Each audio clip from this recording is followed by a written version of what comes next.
Three white soldier हा एक candlestick pattern आहे. कॅन्डलस्टिक पॅटर्न 3 कॅन्डलने मिळून बनलेला आहे.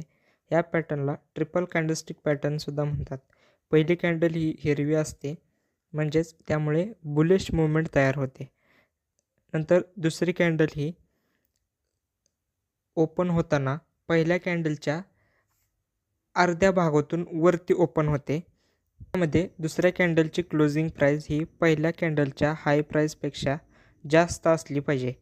तिसरी कॅन्डल ही सुद्धा वरच्या भागात ओपन होणे गरजेचे आहे.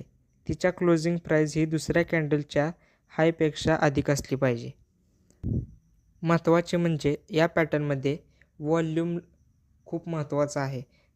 या व्हॉल्यूममुळे आपल्याला समजते की मार्केटमध्ये बुलिश मूवमेंट किंवा चे प्रेशर किती आहे हे आपल्याला व्हॉल्यूममुळे समजते.